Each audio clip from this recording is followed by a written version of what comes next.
श्री गणेशाय नमः। श्री सोमवार व्रत की विधि एवं कथा। सर्वप्रथम विधि। सूत जी बोले कि सोमवार व्रत साधारण है और दिन के तीसरे पहर तक करना चाहिए। इस व्रत में फलाहार अथवा पारण का कोई विशेष नियम नहीं है, किंतु रात दिन में एक ही समय भोजन करना अति आवश्यक है।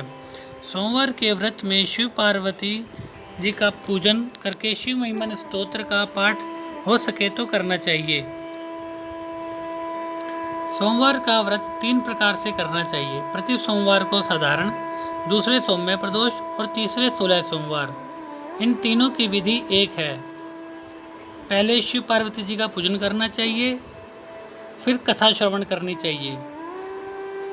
अब हम इनमें से सबसे पहले सोमवार व्रत कथा प्रारंभ कर रहे हैं।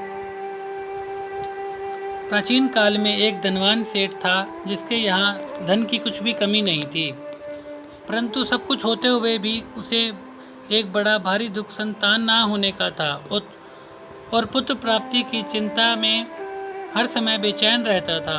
वह पुत्र प्राप्ति की कामना से प्रति सोमवार को भगवान शंकर जी का व्रत और पूजन नियम अनुसार करता था और सायंकाल को शिवजी जी के मंदिर में धूप दीप जलाया करता था।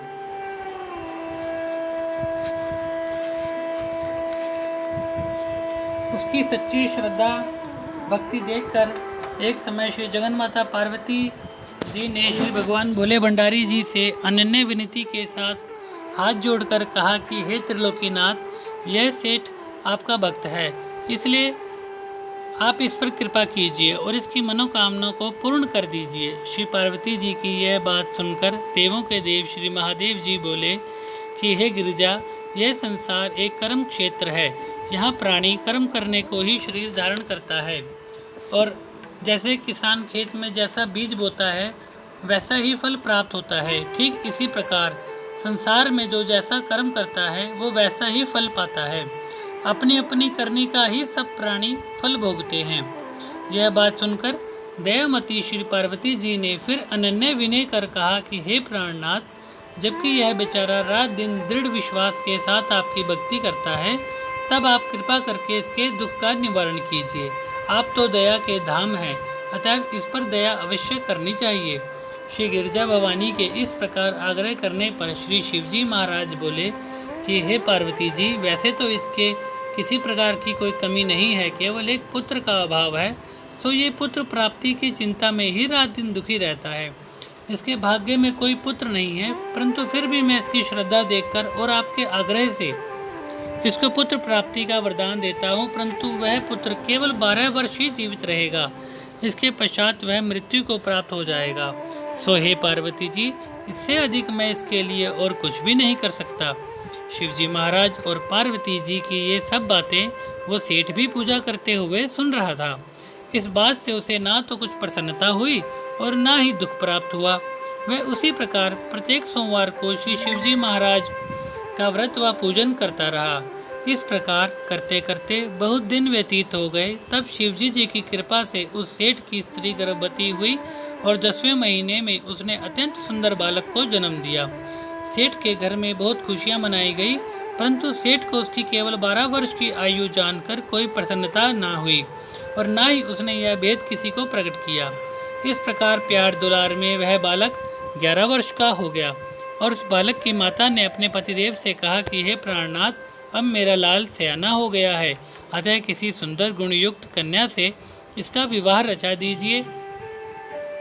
इस पर सेठ ने कहा कि अभी इसका विवाह नहीं करूंगा, क्योंकि मैं इसे काशी जी पढ़ने को भेजना चाहता हूँ।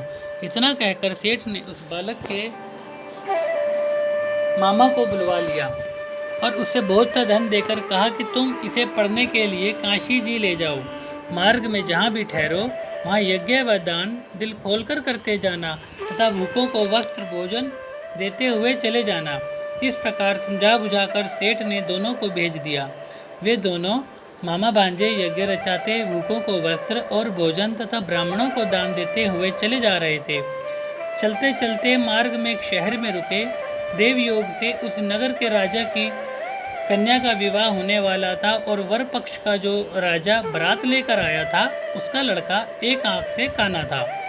राजा को इस बात की बड़ी चिंता थी कि कानेवर को देखकर कन्या के माता पिता विवाह से इनकार ना कर दें। इस कारण जब उसने अति सुंदर सेठ के लड़के को देखा तो मन में विचार किया कि क्यों ना इस लड़के को दूल्हा बनाकर बारात का ढुकाव करा लिया जाए, जिससे किसी प्रकार की बाधा ना बढ़े। ऐसा विचार करके राजा ने उस लड़के के मामा से प्रार्थना की तो वह दोनों सहमत हो गए। परंतु तुरंत उस सेठ के पुत्र को स्नान आदि कराकर तेल फुलेल मलकर उसे वर के वस्त्र आभूषण पहना दिए। इस प्रकार उसका सौंदर्य और भी अधिक बढ़ गया और उसे घोड़ी पर चढ़ाकर बड़ी धूमधाम से बारात का ढुकाव कराया। उस सुंदर वर को देखकर स्त्रियां बहुत प्रसन्न हुई और बड़ी सुंदरता से सब काम हो गया। वर के पिता ने सोचा कि इस समय का काम तो संपन्न हो गया, परंतु आगे फेरों के वक्त कहीं कोई बाधा ना पड़ जाए, इसलिए विवाह कार्य भी इसी लड़के से करा लिया जाए तो अच्छा होगा। ऐसा विचार कर वर के पिता ने उस लड़के के मामा से विनय पूर्वक अनुकूल वचन कहे कि आप कृपा करके फेरों और कन्यादान का काम भी करा दें तो आपकी बड़ी कृपा होगी। हम इसके बदले में जितना भी कहोगे धन दे देंगे। उन दोनों मामा भांजे ने वर के पिता की यह बात भी स्वीकार कर ली और विवाह का समस्त कार्य बड़ी अच्छी तरह से संपन्न हो गया। परंतु जब लड़का महल में गया और प्रेमालाप करने के बाद राजकुमारी सो गई तो उसने राजकुमारी को चुंदड़ी के पल्ले पर लिख दिया कि तेरा विवाह मेरे साथ हुआ है, परंतु जो राजकुमार तुम्हें ब्याने आया है वह एक आंख से काना है, इसलिए उसके बदले मुझे दूल्हा बनाकर सब कार्य कराया गया है। अब तुम्हें उसी के साथ भेजा जाएगा और मैं काशी जी पढ़ने जा रहा हूँ। यह बात लिखकर सेठ का पुत्र तो चला आया और जब राजकुमारी सोते से उठी और अपनी चुंदड़ी के पल्ले पर यह बात लिखी देखी तो उसने काने राजकुमार के साथ जाने से इनकार कर दिया और साफ कह दिया कि यह मेरा पति नहीं है। मेरा विवाह जिसके साथ हुआ है वह तो काशी जी पढ़ने गया है। यह रहस्य जानकर राजकुमारी के माता पिता ने राजकुमारी को विदा नहीं किया और बारात को खाली ही लौटना पड़ा। बारात के लौट जाने के पश्चात राजकुमारी ने ब्रह्मचर्य व्रत के साथ साथ सोमवार का व्रत करना शुरू कर दिया। उधर सेठ का लड़का अपने मामा के साथ काशी जी में पहुंचकर विद्या अध्ययन के साथ नित्यव्रती यज्ञ करता और याचकों तथा ब्राह्मणों को दान देता। इस प्रकार लड़के की आयु 12 वर्ष की हो गई। तब एक दिन उन्होंने यज्ञ रच रखा था कि उस लड़के ने अपने मामा से कहा, आज मेरी तबीयत बहुत खराब है। यह सुनकर उसके मामा ने भीतर लेटकर आराम करने को कहा। मामा की आज्ञा पाकर सेठ का लड़का अंदर जाकर सो गया और सोते ही सोते उसके प्राण निकल गए। थोड़ी देर के बाद जब उसके मामा ने देखा तो उसे मरा हुआ पाया। यह देखकर उसे बहुत दुख हुआ। फिर उसने सोचा कि यदि इस समय रोना पीटना किया तो यज्ञ अधूरा रह जाएगा। अतः उसने धैर्य धारण कर यज्ञ को संपूर्ण कराया और ब्राह्मणों को भोजन व वस्त्र व दान देकर विदा कर दिया। यज्ञ में सब देवताओं सहित शिव पार्वती जी भी आए हुए थे। माता पार्वती जी ने तमाम हाल जानकर और सुंदर गुण युक्त सेठ के पुत्र को मरा हुआ देखकर शिवजी जी से कहा कि हे प्रभु, यह तो उसी सेठ का पुत्र है जो कि आपके वरदान से हुआ था। माता पार्वती जी की यह बात सुनकर प्रभु ने कहा, पार्वती जी, इसकी आयु इतनी ही थी सो ये भोग चुका। तब पार्वती जी बोली कि हे प्रभु जी, यज्ञ में समस्त देवताओं के साथ आपने जो भोग यज्ञ के ग्रहण किए हैं वे सब निषिद्ध हो गए, क्योंकि यह यज्ञ के समय से ही मरा हुआ है।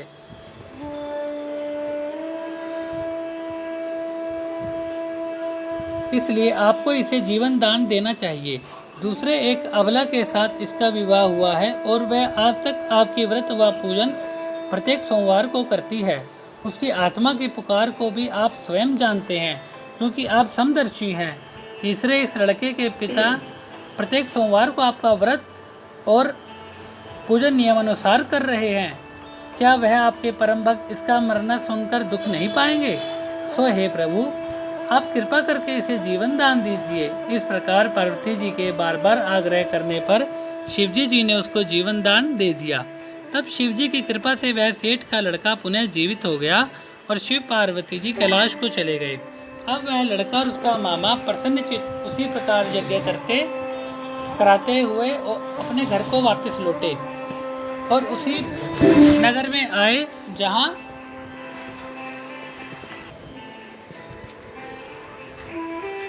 करते कराते हुए अपने घर को वापस लौटे और उसी नगर में आए जहाँ उसका विवाह हुआ था। वहाँ पर जब उन्होंने उस नगर में यज्ञ आरंभ कराया तो खबर पाते ही राजा रानी उस सेठ के लड़के को पहचान कर उसे राजमहल में ले गए और वहाँ उनकी बहुत खातिरदारी की। इसके बाद बहुत सारा धन दे दास दासियों सहित अपनी लड़की और जमाता को विदा किया। अब वे सब उसी प्रकार यज्ञ रचाते हुए अपने नगर में आ गए। तब उसके मामा ने कहा कि मैं पहले तुम्हारे घर जाकर खबर कर दूं। इतना कहकर मामा चल दिया। उस समय उसके माता पिता अपने ऊंचे मकान की छत पर इस विचार से बैठे हुए थे कि यदि हमारा पुत्र सकुशल वापस लौट आया तो हम भी छत पर से उतर आएंगे, अन्यथा वहीं से गिरकर अपने प्राणों का अंत कर देंगे। उसी समय लड़के के मामा ने आकर यह समाचार दिया कि आपका पुत्र सकुशल आ गया है, परंतु उनको विश्वास नहीं आ रहा था। तब लड़के के मामा ने शपथ पूर्वक तमाम बीता हुआ हाल सुनाया और कहा कि आपका पुत्र राजा की लड़की से विवाह करके अनेक दास दासियों सहित राजकुमारी को लेकर आया है। तब तो सेठ ने बहुत खुशी के साथ उनका स्वागत किया और आनंद व प्रसन्नता से रहने लगे। इसी प्रकार जो कोई सोमवार के व्रत को धारण करेगा अथवा इस पुण्य करने वाली कथा को पढ़ेगा या सुनेगा, उसके सब दुख दरिद्र नष्ट हो जाएंगे और उसकी सब मनोकामनाएं पूर्ण होंगी। इसमें तनिक भी संदेह नहीं है। ओम नमः शिवाय, नमः शिवाय, नमः शिवाय। श्री हरि, श्री हरि, श्री हरि।